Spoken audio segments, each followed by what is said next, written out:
अपमान। बात पिछले महीने की है। बाहर से कुछ सामान लाना था। मैं घर से बाहर निकली, बाजार जा रही थी कि रास्ते में याद आया कि विवेक भाई साहब का घर है। 2 मिनट उनके घर भी हो लूं, बस विचार आया और मैं पहुंच गई उनके घर। दरवाजा खटखटाना शुरू ही किया कि भाई साहब खोल दिया। मुझे देख बड़े खुश हुए। मैंने भी मिठाई का डब्बा उनको दिया और उनके गेस्ट रूम में जा बैठी। जिस वक्त घर में मैं बैठी ही थी, उसी समय उनकी नौकरानी घर की सफाई कर रही थी। मैं ड्राइंग रूम में बैठी थी। विवेक फोन पर किसी से बात कर रहे थे। उनकी पत्नी चाय बना रही थी। मेरी नज़र सामने वाले कमरे तक गई, जहां मेड फर्श पर पोछा लगा रही थी। अचानक मेरे कानों में आवाज आई, बुढ़िया भी जमीन पर पोछा लगा है, नीचे पाँव मत उतरना। मैं बार बार यही नहीं करती रहूंगी। तंग आ गई हूँ तुमसे। रोज रोज घर गंदा कर देती हो। मैंने भाई साहब से पूछा, माँ कमरे में है क्या? गांव से यही ले आए, क्या ठीक किया? वहाँ किसके सारे रहती भला? भाई साहब बोले, हाँ माँ अब यहीं रहती है हम लोगों के साथ। जब तक चाय बन रही है मैं माँ से मिल लेती हूँ। भाई साहब बोले, हाँ हाँ लेकिन रुकिए, अभी अभी शायद पोछा लगा है, सूख जाए फिर जाइएगा। मैंने बड़ी हैरानी से पूछा, क्यों गीला है तो नौकरानी दोबारा से लगाएगी? नहीं लगाएगी तो थोड़े निशान रह जाएंगे फर्श पर, क्या फर्क पड़ेगा? भाई साहब थोड़ा हैरान हुए शायद मेरी बातों को सुनकर, लेकिन मैं भी कहाँ मानने वाली थी। वह कुछ बोले उसके पहले मैं कमरे में चली गई थी। गीले फर्श पर पाँव के खूब निशान बनाती हुई मैं माँ के पास गई। मैंने उनके पाँव छुए और फिर उनसे कहा कि चलिए आप भी ड्राइंग रूम में माँ साथ बैठकर चाय पीते हैं। चाय बन रही है, भाभी रसोई में चाय बना रही है। मैंने इतना ही कहा था, माँ एकदम घबरा गई।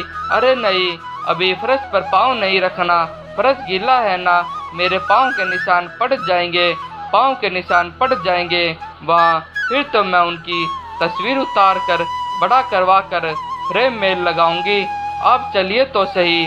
पर माँ बिस्तर से नीचे नहीं उतर रही थी। उन्होंने कहा कि तुम चाय पी लो बेटी। तब तक भाई साहब भी माँ के कमरे तक आ गए थे। उन्होंने मुझसे कहा कि माँ सुबह की चाय पी चुकी है, आप आइए। चूड़िया, नहीं माँ के साथ मैं यही कमरे में चाय लूँगी। चमकते हुए टाइल्स पर मेरे जूते के निशान बयां कर रहे थे कि मैंने जानबूझकर कुछ निशान छोड़े हैं। वह समझ नहीं पा रहे थे कि आखिर मैंने ऐसा किया ही क्यों। उन्होंने मुझसे तो कुछ नहीं कहा, लेकिन मैड को उन्होंने आवाज़ दी, बबीता जरा इधर आना। इधर चूड़िया जी के पाँव निशान पड़ गए हैं, उन्हें साफ कर देना। बबीता ने गीला पोछा फर्श पर लगाया। जैसे ही फर्श की दोबारा सफाई हुई, मैं फिर खड़ी उस पर चल पड़ी। दोबारा निशान पड़ गए। अब बबीता हैरान थी और साथ में भाई साहब भी। तब तक उनकी भाभी भी कमरे में आ चुकी थी। भाभी बोली, दीदी आइए, चाय रखी है, पी लीजिए। बहुत दिनों बाद आप आई, अच्छा लगा, आप आते रहिएगा। मैंने भाभी से कहा कि गुड़िया के लिए चाय यहीं दे दीजिए। भाभी ने मेरी ओर देखा और चौंक कर भाई साहब की तरफ भी। मैंने कहा कि हैरान मत होइए, वह चुप थे। मैंने कहा कि मुझे ऐसा लगता है कि आप लोग माँ को प्यार से गुड़िया बुलाते हैं। नौकरानी वहीं खड़ी थी सन। भाई साहब और भाभी भी वहीं खड़ी थी सन। भाई साहब बोले, क्या हुआ चूड़िया, ऐसा क्यों बोल रही है अब? मैंने कहा, भाई साहब हुआ तो कुछ नहीं, मैंने खुद सुना कि आपकी बबीता माँ को बुढ़िया कहकर बुला रही थी। उसने माँ को बिस्तर से उतरने से धमकाया भी था। यकीनन कामवाली ने माँ को बुढ़िया पहली बार नहीं कहा होगा, बल्कि वह कह भी नहीं सकती उन्हें बुढ़िया। उसने सुना होगा, बेटे के मुंह से बहू के मुंह से बिना सुने वह नहीं कह सकती थी। जाहिर है आप लोग प्यार से माँ को इसी नाम से बुलाते होंगे, तभी तो उनसे कहा। सच यही रही हूँ ना भाई साहब। पल भर के लिए धरती हिलने लगी थी। गीले फर्श पर हजारों निशान उभर आए थे। भाई साहब भाभी को डांटने लगे, बोले, तुमने कहा होगा उनका छोटा बच्चा भी वही खेल रहा था।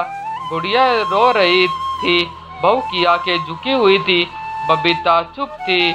चुड़िया, गलती हो गई, अब नहीं होगा ऐसा। बहुत बड़ी भूल भी थी मेरी। मैं चल पड़ी बिना चाय पिए। सिर्फ इतना क्या करी, आंखें पोंछने चाहिए, उस फर्श को तो चूम लेना चाहिए जहाँ माँ के पाँव के निशान पड़े हो। जिस घर में माँ का अपमान हो वहाँ ईश्वर का अपमान होता है। भाई साहब आप तो सगे बेटे हैं, पैदा किया है उन्होंने आपको, कैसे आप बर्दाश्त कर लेते हैं आपकी माँ को बुढ़िया बुलाते हुए।